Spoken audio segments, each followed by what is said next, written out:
Außenhülle des Gebäudes, Bestandsaufnahme und Bewertung. Energieverbrauchsdaten und Thermografieaufnahmen geben die ersten prägnanten Hinweise auf die erforderlichen Maßnahmen der Gebäudesanierung. Vor Beginn der Sanierung sind eine umfassende Bestandsaufnahme und Bewertung erforderlich, um die kostenaufwendigen Baumaßnahmen wirtschaftlich begründet durchzuführen. Mit einer oberflächlichen Sanierung werden Geld und Eigenleistung verschwendet. Die Gebäudehülle ist Ausgangspunkt der Bewertung. Das Untergeschossmauerwerk ist freigelegt. Ein großer Anteil aller Kellergeschosse weist Baumängel im Bereich der äußeren Wände auf. Nach Freilegen des Kellermauerwerks ist deutlich zu sehen, dass das Wasser von außen durch die Fugen des Mauerwerks ins Gebäudeinnere eindringen kann. Wurzeln von Bäumen und Sträuchern sind bis ins Mauerwerk vorgedrungen. Regenwasser sickert im Bereich der Außenwand nach unten und zusätzlich stauendes Wasser dringt durch das Mauerwerk und sammelt sich in den Kellerräumen. Der Sockel des Gebäudes besteht aus Bruchsteinmauerwerk. Das Bruchsteinmauerwerk mit seinem dichten Gefüge zeigt nur an der Oberfläche Absprengungen. Durch Risse im Bereich der Mörtelfugen und bereits ausgebrochenen Fugenmörtel dringt Feuchtigkeit tief ins Mauerwerk ein.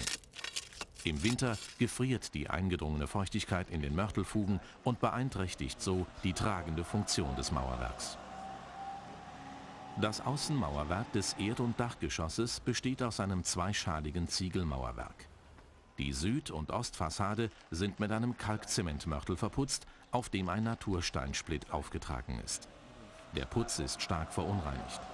Durch unterschiedliche Setzungen im Bereich der Fundamentsohle führen Risse vom Fundament über den Natursteinsockel in das Erdgeschossmauerwerk bis zur Fensterbank. Die Nord- und Westfassade sind verschiefert. Die Struktur des Schiefers ist erheblich durch Regen, Frost und Emissionen geschädigt. Feuchtigkeit dringt durch die Schieferverkleidung in die darunterliegende Holzverschalung, die in vielen Bereichen durchgefault ist. Und von hier aus dringt die Feuchtigkeit in das hinter der Verschalung liegende Mauerwerk und durchfeuchtet auch den Innenputz und die Tapeten. Eine Sanierung der Schieferfassade ist nicht sinnvoll. Die Fenster dieses Gebäudes zeigen, dass ein unsachgemäßer Einbau, eine unzureichende und unsachliche Pflege zu Fäulnis geführt haben. Farben sind zum Teil abgeblättert.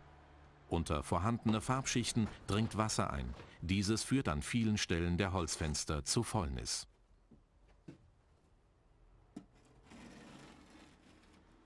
Das Dach ist in besonderer Weise den Wetterstrapazen ausgesetzt. An einigen durchgerosteten Stellen des Blechdaches dringt Wasser in die darunterliegende Dachkonstruktion, in Wände und Decken ein.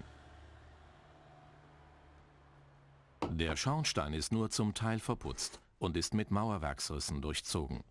Die Abdichtungen zwischen Schornstein und Blechdach sind undicht.